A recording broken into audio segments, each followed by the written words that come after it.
Chapter 6, Mishnah 1.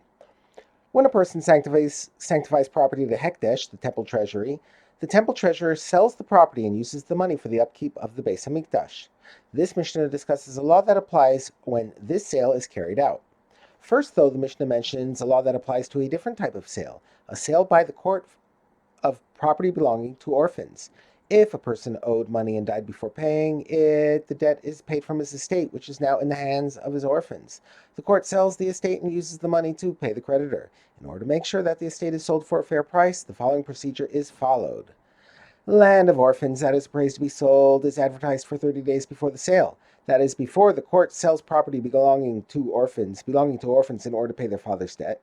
The court evaluates the property, and for 30 days before the sale, they announce every day that they will be selling this piece of land.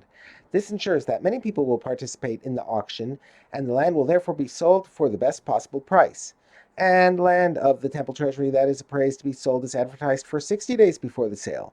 And in both these cases, they announce the sale in both the morning and the evening for the 30 or 60 days. The Mishnah turns to a different subject, involving a person who donated his property to Hekdesh. If a person consecrates his property to the Beis Hamikdash, but his property is already under lien to someone else, Hekdesh cannot take that property. Now, when a man marries, all his property is automatically under lien to pay his wife her ksuba payment, the sum of money that a wife receives when her husband divorces her or dies. Even if he later consecrates his property, his wife may collect her ksuba from the property, since she had a lien on it from when she married, which was before the consecration. This leads to the following concern. If a married man consecrates his property, he might regret the decision and plot with his wife to get back his property. He will divorce her, and she will claim the consecrated property for her ksuba. He will then remarry her, and they will enjoy the use of the property together. The Mishnah discusses how we deal with this concern, and we return to the words of the Mishnah. If someone consecrated all his properties, and he was under the obligation to pay the ksuba of his wife, that is, he was married and his property was thus under lien to pay his wife's ksuba if he would divorce her or die, Rabbi Eliezer says if he divorces her, he must make a vow forbidding himself to benefit from her ever again. Such a vow prevents him from remarrying her. Only if he makes such a vow may his wife collect her ksuba from the consecrated properties, for only then can we be sure that they are not getting divorced in order to swindle Hekdesh.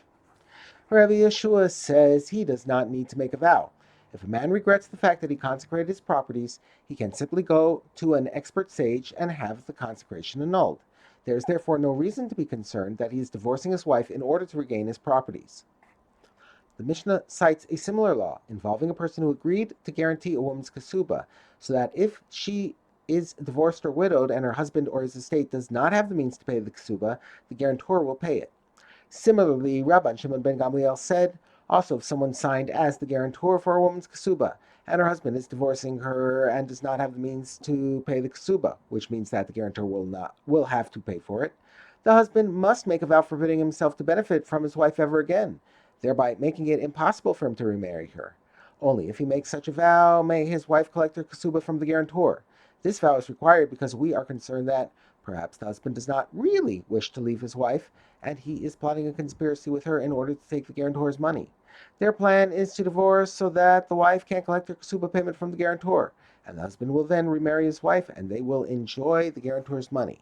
To protect the guarantor from such a plot, we force the husband to make a vow forbidding himself from remarrying this woman.